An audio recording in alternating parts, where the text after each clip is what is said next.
Hello everyone, welcome back to this amazing video series. आज की हम इस वीडियो के अंदर एक बहुत ही जबरदस्त बाइनोमियल थ्योरम का सवाल करने वाले हैं।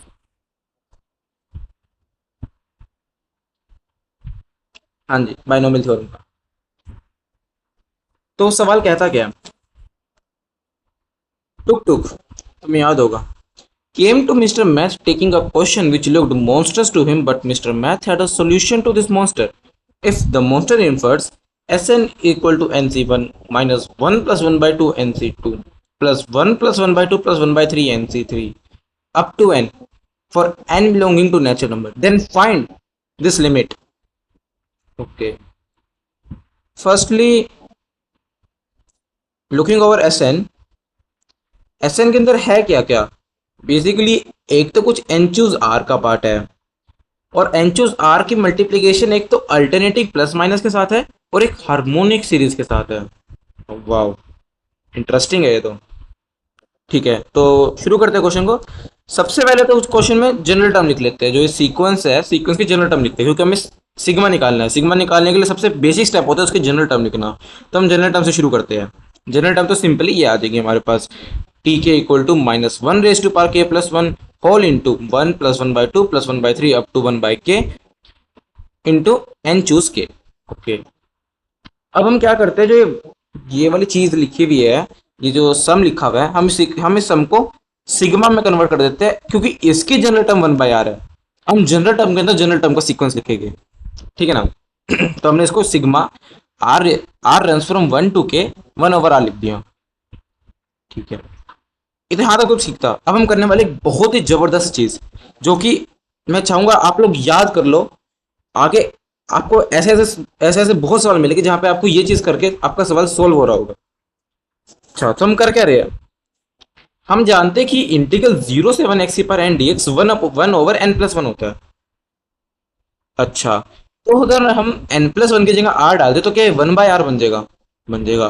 तो मतलब एन की जगह आर माइनस वन डाल दे, यानी कि हम वन बाय आर को इंटीग्रल जीरो से वन एक्स की पावर आर माइनस वन लिखना चाहते हैं। हाँ, ये बड़ा इंपॉर्टेंट स्टेप है क्वेश्चन का, बहुत इंपॉर्टेंट स्टेप है क्वेश्चन का। ठीक है, तो एक बार लिख के देखते हैं। यहाँ पे लिख दिया, हमारे पास क्वेश्चन में इंटीग्रल इंक्लूड हो चुके हैं अब। ठीक है, अब हम क्या करेंगे, जो इंटीग्रल और सिग्मा है इनको स्वैप कर देंगे। कर दिया।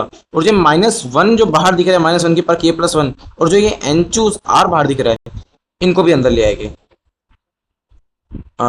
ये एन चूज आर नहीं होगा यहाँ पे एन चूज के होगा। एक सेकेंड,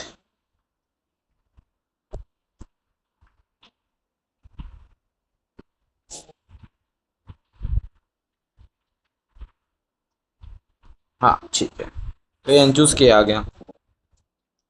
अब ये इंटीग्रल सिग्मा को स्वैप करेंगे और जो जो चीजें मैंने बोली उनको अंदर ले आएंगे, तो हमारे पास कुछ ये बनेगा। ये एक बड़ा सा इंटीग्रल, इसके अंदर minus one raise to power के प्लस वन, उसके अंदर एक सिग्मा और एक एन चूज के। अब समझे हमने सिग्मा अंदर क्यों लाए? क्योंकि ये एक बहुत आसान जीपी का सम है। सिग्मा, ये वाला जो सिग्मा है, ये तो बहुत आसान जीपी का सम है, जो कि नाइन टेंथ का बच्चा भी कर देगा आसानी से। तो हमने वो लिख दिया यहाँ पे, सिग्मा एक्सेस टू पर आर माइनस वन के अंदर आर को वन डाला तो फर्स्ट टर्म आ जाएगी एक्सेस टू जीरो, जो कि होती है वन। तो एपी की जीपी की फर्स्ट जो फर्स्ट टर्म होती है हमारे पास, जीपी की फर्स्ट टर्म आ गई वन। कॉमन डिफरेंस जो जीपी का होता है वो आ गया एक्स। और नंबर ऑफ टर्म्स कितनी है जीपी में? के, क्योंकि R range from one to K है, तो के टर्म्स आ गई। तो हमने सिंपली जीपी का सम लिख दिया यहाँ पे। ठीक है, सब्स्टिट्यूट कर देंगे अगले स्टेप के अंदर। कर दिया। फिर हम डिस्ट्रीब्यूटिव लॉ से मल्टीप्लाई कर देंगे। जो ये एन चूज के है उसको हम वन से अलग मल्टीप्लाई कर देंगे और एक्स पर के से अलग मल्टीप्लाई कर देंगे, दोनों को माइनस साइन से सेपरेट करके लिख देंगे। जैसा कि हमने यहाँ पे लिख दिया है, हमने वन को एक्स की एन सी एन चूज के से मल्टीप्लाई करा, ये लिख दिया। और फिर एक्स रेज टू के को एन चूज के से मल्टीप्लाई करा, ये लिख दिया। अब ये है क्या? जो ये हमने बड़ी चीज निकाली, ये है क्या? ये तो हमारे पास जनरल टर्म है ना, ये जो हमारे पास सीक्वेंस गिवन था क्वेश्चन के अंदर, ये जो अजीब सा सीक्वेंस था, इसकी जनरल टर्म है। पर हमें चाहिए क्या? इस जनरल टर्म का सिग्मा। तो अब हम सिग्मा कर देंगे, सिग्मा टी के, और फिर से हम इंटीग्रल सिग्मा को स्वैप कर देंगे यहाँ पे। कर दिया हमने। इंटीग्रल सिग्मा स्वैप करने के बाद हमारे पास कुछ ऐसा बन गया। अब हम सिग्मा को डिस्ट्रीब्यूट कर देंगे दोनों के अंदर। एक हम सिग्मा -1 ये सिग्मा को एक इसके साथ डिस्ट्रीब्यूट कर देंगे और एक इसके साथ डिस्ट्रीब्यूट कर देंगे। ठीक है, सब कॉमन चीजें थी। अब एक बहुत बेसिक बाइनोमियल चीजें देख लेते हैं एक बार कुछ कुछ, जैसे कि सिग्मा के runs from 0 to n -1 n choose के 0 होता है ऑब्वियसली। और हाँ, सिग्मा ये वाला सिग्मा 0 होता है, ये हमें पता ही होना चाहिए। और 1 प्लस, हमें पता है 1 प्लस x⁻n लिखनी होती है अगर हमें, तो हम उसको क्या लिखते हैं, सिग्मा n चूज के x की के। तो अगर हमें 1 - x के लिखनी है तो वो क्या लिखेंगे, -x⁻k n चूज के का सिग्मा के रन्स फ्रॉम 0 to n। वही हमने यहाँ पे लिख दिया।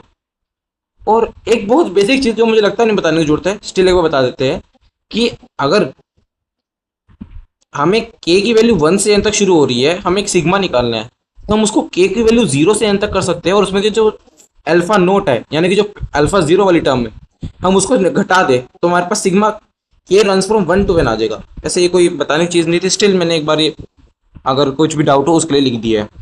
ठीक है, क्योंकि हम ये वाली चीज़ यूज़ करने वाले हैं जो यहाँ पे लिखी है मैंने, क्योंकि हमारे पास सारे सिग्मा 1 से है और हमें चीज़ें कहाँ से पता है, 0 से। तो हम इनको पहले तो सिग्मा सिग्मा लिखेंगे 0 से, और उसमें से जो उनकी 0th टर्म है, 0th टर्म ऐसे कुछ सेंस नहीं बनाती, फर्स्ट टर्म बेसिकली बोलने की बात है यहाँ पे, जो उनकी फर्स्ट टर्म है वो उनको हम सब्ट्रैक्ट कर देंगे। तो हमने वही करा है, k runs from 1 to n, first term subtract करी, ये बन गया। अगले वाले के अंदर से हमने फर्स्ट टर्म सब्ट्रैक्ट करी और ये बन गया। एक बार ये देख लो, इनके अंदर कोई भी डाउट हो तो आप कमेंट्स कर सकते हो, और अगर आपको इसकी पीडीएफ चाहिए हो तो मुझे बता देना, मैं डिस्क्रिप्शन में डाल दूंगा। ठीक है, अब यहाँ तक पहुँच गई हमारी बात। तो हमारे पास जो दो वहाँ पे ये दो वेरिएबल्स थे हमारे, ये वाला सिग्मा एक वेरिएबल था और ये वाला सिग्मा एक वेरिएबल था, तो ये दोनों वेरिएबल्स हमारे अब नोन हो चुके हैं। ठीक है, तो अब हम क्या करते हैं, सब्स्टिट्यूट कर देंगे बहुत आसानी से। सब्स्टिट्यूट करा हमने इनको, सब्स्टिट्यूट करने के बाद हमारे पास चीज़ें बन गई है। एक सेकेंड, ये थोड़ा लैग मार गया।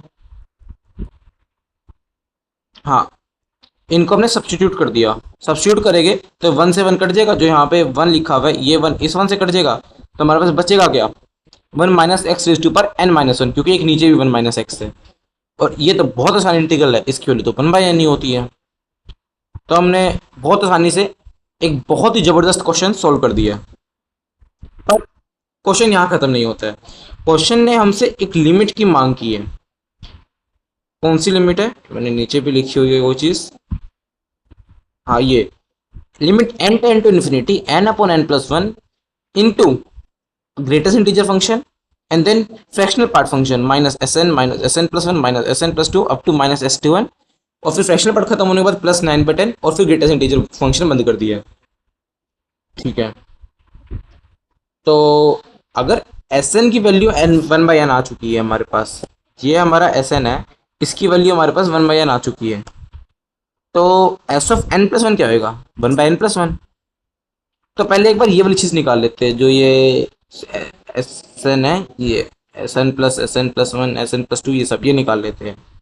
ठीक है, पहले हमने माइनस कॉमन लिया और फिर सब्स्टिट्यूट कर दिया, और जो आखिरी वाली चीज़ होगी वो 1/2n बनेगी, और 1/2n को हम लिख देंगे n+n।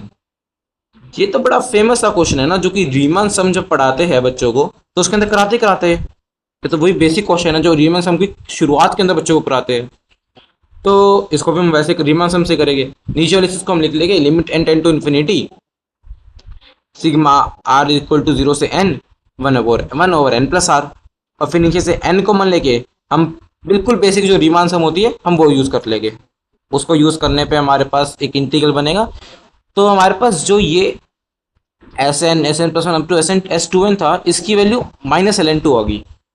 ठीक है, अब हमें चाहिए क्या, हमें तो इसका फ्रैक्शनल पार्ट चाहिए था इस सम का, तो हमारे पास फ्रैक्शनल पार्ट -ln2 आ गया। अब फ्रैक्शनल पार्ट तो पॉजिटिव फंक्शन होता है, तो हम जानते हैं fractional part of -x, fractional part of -x plus fractional part of x, ये -1 होता है। हम इस प्रॉपर्टी को यूज़ करेंगे यहाँ से, और फिर हम फ्रैक्शनल पार्ट ऑफ -x निकाल लेंगे। सॉरी सॉरी सॉरी, +1 होता है। हाँ, तो हम ये प्रॉपर्टी यूज़ करेंगे और यहाँ से फ्रैक्शनल पार्ट निकाल लेंगे। तो फ्रैक्शनल पार्ट ऑफ ln2, तो ln2 ही होएगा। तो हमारे पास fractional part of -ln2 1 -ln2 आ गया। अब हम उसको, जो हमें मेन क्वेश्चन, हमारा जो स्टार्टिंग वाला क्वेश्चन था, हम उसमें कर लेंगे। वेल, मैंने इस पार्ट को ज़्यादा बोदर नहीं किया है, जो यहाँ पे n ओवर n+1 से मल्टीप्लाई कर रखा है, ये बड़ा ऑब्वियस है। Limit n tend to infinity n over n+1 1 ही होती है हमेशा। तो इस वाले पार्ट से हम ज़्यादा बोदर नहीं होंगे, हमें इस वाले पार्ट को थोड़ा ढंग से देखना है। तो अगले पार्ट पे पहुंचते हैं हम। तो हमें ये चीज़ चाहिए थी, तो हम फ्रैक्शनल पार्ट की जगह तो 1 -ln2 सब्स्टिट्यूट कर देंगे, और प्लस 0.9 था तो 0.9 भी ऐड कर देंगे, तो ये 1.9 -ln2 बन जाएगा। तो अब हमें इसका ग्रेटेस्ट इंटीजर चाहिए, तो उसके लिए हमें थोड़ा सा अप्रोक्सीमेशन करके निकालना पड़ेगा। ln2 की अप्रोक्सीमेट वैल्यू 0.69 मानी जाती है, तो हम ln2 को 0.69 सब्स्टिट्यूट करेंगे तो ये अप्रोक्सीमेटली 1.32 बनेगा। तो 1.32 का बॉक्स क्या आएगा? 1। तो बॉक्स ऑफ 1.9 -ln2 1 आ जाएगा। तो जो क्वेश्चन पूछा गया था हमसे, ये जो क्वेश्चन पूछा गया था, इस पूरे का आंसर सिंपली 1 आ जाएगा, और इसी से हमारा पूरा क्वेश्चन सॉल्व हो जाएगा। तो एक बहुत बढ़िया और जबरदस्त क्वेश्चन था। हाँ, क्वेश्चन के अंदर जो मेन कंसेप्ट था वो ये था, ये चीज बहुत जबरदस्त चीज थी जो हमने यूज करी है क्वेश्चन के अंदर। ये, अरे दो मिनट, ये सबसे इंपॉर्टेंट चीज है। अगर आपको इसी सेम कंसेप्ट पे बेस्ड और भी क्वेश्चन चाहिए होंगे तो प्लीज कमेंट, मैं आपको 3 से 4 क्वेश्चन ऐसे ऐसे और करा दूंगा।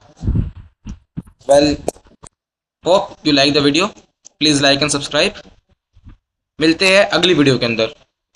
और हाँ, एक क्वेश्चन मैंने पोस्ट में दिया था, मैं चाहूंगा आप पहले उस क्वेश्चन को ट्राई करो। वैसे वो जेईई एडवांस 2023 का जो पेपर था वहां से उठाया गया क्वेश्चन है, काफी सिमिलर है, पर उसके अंदर बहुत सारी चेंजेस किए गए हैं जिससे वो क्वेश्चन काफी इंटरेस्टिंग बन जाता है। अगली जो वीडियो होने वाली है वो उसी क्वेश्चन पे होगी, पहले आप उस क्वेश्चन को ट्राई कर ले, मैं चाहूंगा। वेल, मिलते हैं अगली वीडियो के अंदर। बाय।